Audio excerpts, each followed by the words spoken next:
Hey guys, it's Daniel, a licensed therapist. If you follow this channel at all, you know that I love reacting to relationship advice because so often it is so horrible because there's a lot of people out there who have no idea what they're talking about. But today I have a treat for you because we're going to get advice from a real pro. Tai Toshiro is a psychologist and social scientist who used his brilliant Asian mind to research relationships. Lucky us. So needless to say, we're going to get some pretty good advice here, but does it line up with your guys' experience and many hours sitting with couples and individuals? Well, I hope so, because if it doesn't, chances are I'm the wrong one.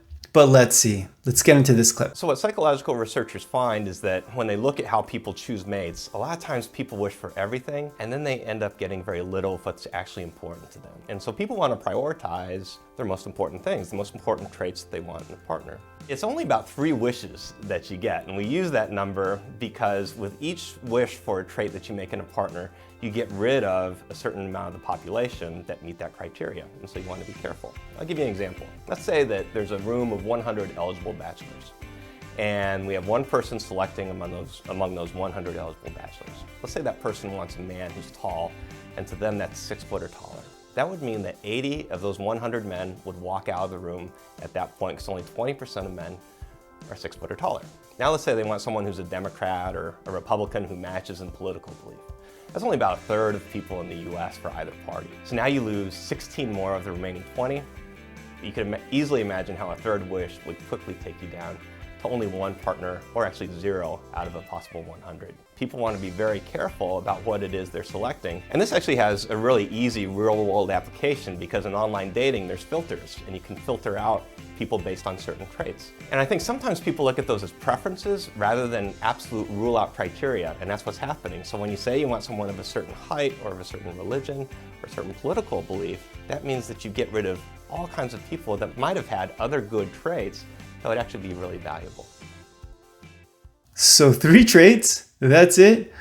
Well, the thing is, people these days have a lot of different criterias, and sometimes too many criterias. And the danger of that is they become too picky, and they spend a lot of years, probably pretty important years of their dating life, just eliminating everybody. So I see what Tai Toshiro is saying, and I agree. You can't take back time. And so something I do with my clients is I talk to them about dating and what they want. I help them evaluate their approach to dating. And that gives you the best chance of finding a good mate to have a successful relationship.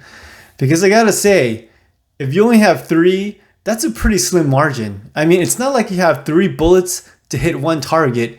It's like you have 3 bullets and you have to hit that target 3 times. You must choose, but choose wisely. And I know what some of you are thinking. 3 criteria? Well, I have my 3 criteria. The 3 sixes. 6 foot, 6 figures, 6 pack. Well, I gotta say I disagree with those criteria, because you can't build a relationship on those things. So then what, Daniel? What am I supposed to do? What criteria should I base this decision on? Well, fortunately for us, Tai has something to say about that too. Let's roll the next clip. One of the things that I think is a great thing to look at is personality. Kind of early 20s, and even more so once you hit your early 30s, personality traits are very stable across the lifespan.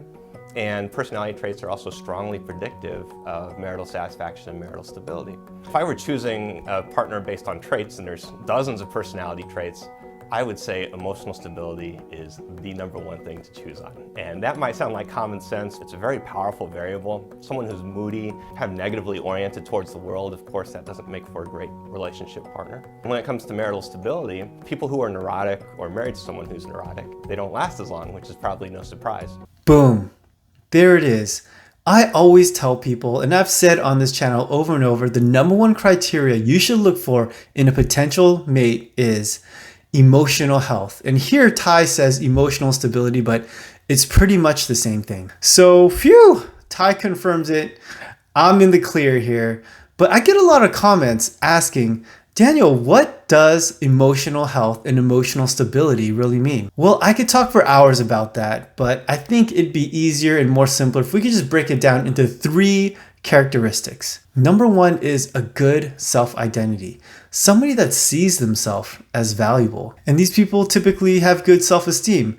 They're confident in who they are, and they don't let others dictate how they see themselves or how they feel about themselves. Number 2 is someone who has good and positive narratives. And it's something that Ty talks about. He talks about people who are neurotic and have a negative orientation toward the world. Well, someone who has good narratives is the opposite. They have a positive orientation toward the world. And they have good energy and are generally positive people. And the last one is someone who has good emotion regulation.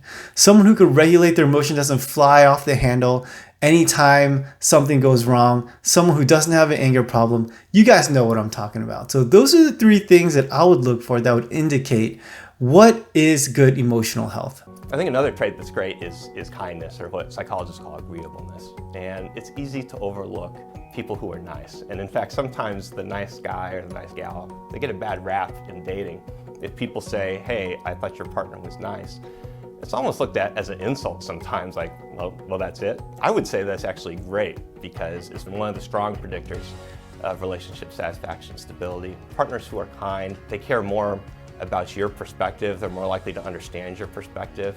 They're going to approach the relationship not as a zero-sum game of I give one, you give me one. They'll just trust that they can give freely and that in the long run, you'll give equally back. So there it is, the second important criteria according to Ty.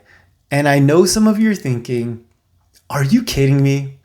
I've got 3 criteria and I have to waste 1 on nice? You want me to date the nice girl or the nice guy? And yes, you should date the nice girl or the nice guy. And the reason why you should do that is, unlike the 3 6s, being nice, being kind, being agreeable, being conscientious is something you can build a relationship on. It's something that is going to pay off many, many years down the road. And it's something that generally, like Ty says, these character traits are relatively stable. It's not going to go away. It's something that you can count on. So I'm going to say it, date the nice guy. And if you don't believe me, well, Ty agrees with me. And 2 Asian guys can't be wrong. Thanks for watching, you guys. I'll see you next time.